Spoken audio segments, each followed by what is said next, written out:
All stray dog. So I think your day sounds better than my day. So. I don't know. Hey, I wanted to follow up with you. I had left you a message on Friday, and then I got your email. So I met with Chris Sykes, I think is his last name, who's basically the guy over all the permits. So here's what we're going to do. So he may go with me. He actually probably will go with me, but he may bring in an expert, to come look at that wall. So here's kind of where we're at on things. And so I just kind of wanted to give you a lay of the land, and so you kind of have a next step. So basically, on the fence, here's how we get this thing down. We can, and sorry, I'm going to tell you some things so that you know inside baseball, because we don't want your neighbor to know this, if you know what I mean. So basically, there's a permit, right? They can expire the permit, Right. and then start enforcement. So then they'll start writing them tickets for a bad wall. Now, he said, Chris Sykes was like, yeah, I guess they talked to him before. He's like, well, I have to get on her property, to take down the wall. I don't know if that's true or not, but I guess what he said was, look, if this guy agrees to take down the wall, she needs to be able to let him at least get on the property to do it, because if not, he could go to a judge and say, because if they start writing him tickets, and then he can't have a recourse to be able to take down the wall, then he could go to a judge and say, Judge, I'm trying to comply, but they won't, I can't get on the other side to be able to take down the wall. So I just wanted to make that point while I had it in my mind. But basically, so our first option is we can start enforcement, writing tickets for the bad wall, to start leaning on them to do it. Now, so then the issue about the electrical and the plumbing, he can still technically get permits to fix that, but I was talking to Chris, and he was like, look, that'd be awfully hard to fix. It can be done, but it'd be hard to fix. And then the third thing, which I don't want him to know, and Chris didn't want him to know either, he's like, look, if our goal is to take down the wall, I'm going to tell you this, but don't make sure you don't tell the neighbor this, is basically the guy could go out and theoretically apply for another permit.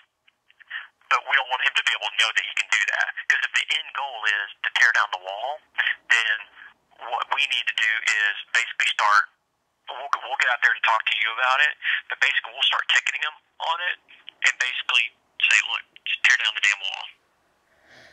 Okay, well, I comprehend all of that. I'm following you. I understand where you're going with this, and as I said, you literally have everything you need in that binder, because he falsely filed a permit when he had no business license, and he did that construction while he had no legal right to do that. Yeah, I asked Chris Sykes about that, and forgive me, it's like you live it every day, and I'm kind of going at it from 1,000-foot view, so sometimes I probably don't ask the question 100% the right way, but basically he's like, look, the guy owns the house. He could technically, as the owner of the house, he doesn't have to have a permit. No. He doesn't have to have a builder's license to do his own house. No. He's like, Mark. yeah, I know where she's coming from, but he can kind of get away with that. Mark. No. Again, this is where, this is one of the reasons why I said someone really needs to sit down and understand what's going on here. This is what you can tell Chris. Kevin Loper, the person we are right now talking about, the one who did the construction, Loper did not own the property when all of this... His grandmother did. It was in his grandmother had 100% ownership title. Loper did not have a power of attorney. Loper did not have any real legal authority, because he listed grandma, his 95-year-old grandma, okay, as the general contractor. Oh, I got it. Well, so wait. That to them. I don't know if that matters, doesn't matter, does. I just don't know. Well, legally it does, because all my concern is if if you want the wall down, how do I get the wall down? Right. That's my concern. So anyway, so that's that. As far as the drainage goes, so basically, the way the code works. Sorry, I'm just reading off my notes. Basic question is, did he change the natural flow of the grade? Yes. And you can't increase the... He can't change the grade by 1%. The water, basically. Which is what he's done. The quantity and the velocity. Which he's done. One of the things that the guy did, say, not positively or negatively. He's like, you know, one of the end results is, okay, he tears down this wall, builds another wall. You know, there could be unintended consequences of that. You know, because I had mentioned how that decking is, you know, is higher up, and he's like, well, she could end up having more water come in. I was like, well, wouldn't that increase the velocity? He's like, yeah, and so you have to remediate that. I'm like, okay, well, let's worry about first problems first. Let's figure out a way to try to get this wall down. And then the third thing is on the electrical underground. They're going to look at it, but he's like, look, I need to bring in somebody smarter than me on that. He's like, I think that's an Encore deal. I don't think we have any say on that, but by the time we meet with the client, I'll make sure that I have an answer on that, or I'll have somebody there who can address it. So okay, that's the one thing in this that I didn't have any out of my meeting the other day, that I didn't have any, you know, clear, you know, sense on. Okay, I can also help you on this. In the binder, I provided with the documentation. There is Encore guidelines. Encore is very clear about the only thing Encore does is they come in, they run the cabling from the utility pole to the what do you call it? The box where all the fuses is, whatever the proper name of it is, okay? In a situation like what we're talking here, Encore's job is they take and they run the cabling from the pole. You know, they do the hookup from the pole. They run the cabling through a pre-dug trench that's already been dug. You know, someone else has to do that digging. All right? Someone else is responsible for the digging. All they do is they take the line from the pole, they run it through the trenching, and then they put it up to the master portion of the electrical, you know, box, and then a licensed electrical utility company like you know, shows on the permit, a licensed electrical contractor comes in and then takes it and then wires from the base of where the utility comes into the fuse box, basically, and then the electrical company is let me slow down and breathe. Once Encore runs the cable to the base of the box that distributes the electrical current through the, you know, the fuse system, if you will, to the different parts of the structure. All Encore does is they take the power cable from the pole to the base of that box, and then an electric company comes in and they do the wiring from there. That's all Encore's responsible for. Got it. In Encore's guidelines, it clearly states that whoever the contractor is, they are responsible for obtaining any easements that are necessary for them to do the work.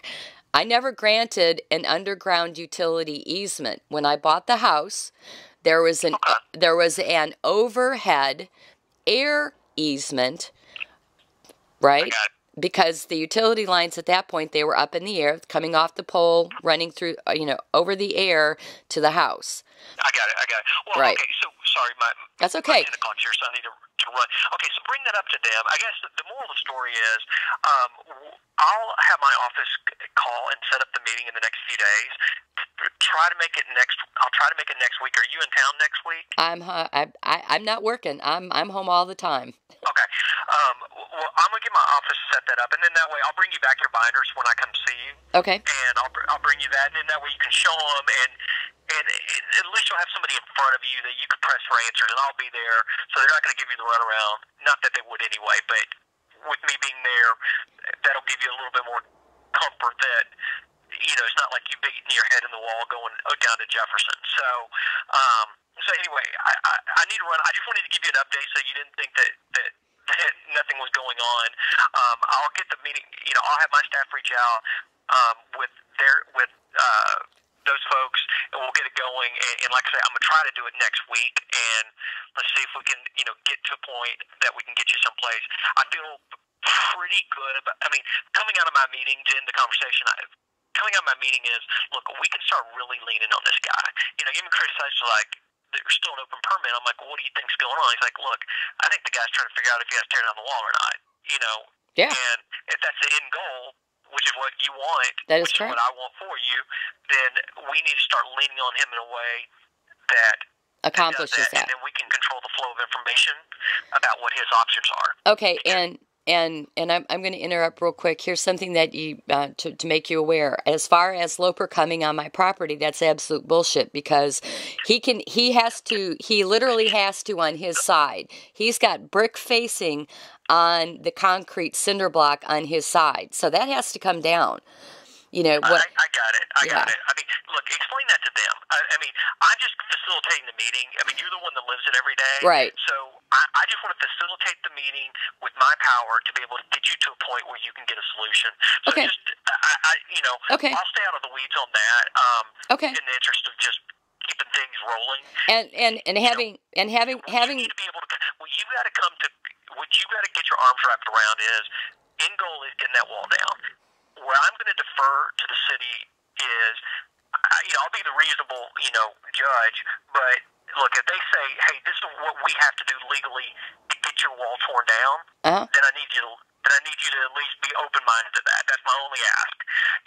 I'm not saying and if they say, "Look, the guy that basically has to be able to get into your backyard at some point," then I need you to take a deep breath and be like, okay, they can do it on this day for this amount of hours, but they have to put a fence up so that my dog doesn't get out. Whatever that requirement is.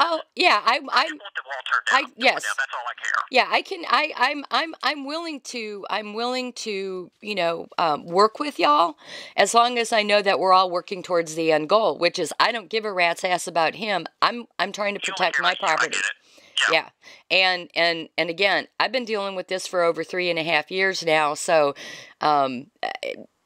I will be as cooperative as possible within limitations. I get it. I understand, okay, and I totally grasp this. I understand to an extent Loper's people will have to be allowed on my property as far as demolition of that wall goes. But as far as remediation of my property and grading and all that stuff goes, that we're going to come into maybe butting some heads, but we can talk about that later. Well, listen, sorry, I don't mean to cut this conversation. I wanted to make sure I touched base with you before I got into meetings, so you knew what was going on. But listen, I've kept people waiting for me for 10 minutes. So let me run. I'll have my office schedule the meeting, and we'll get everything going. Okay, I'd appreciate it. Thank you so much, Mark, and have a good one. All right. Okay. Well, that's a start.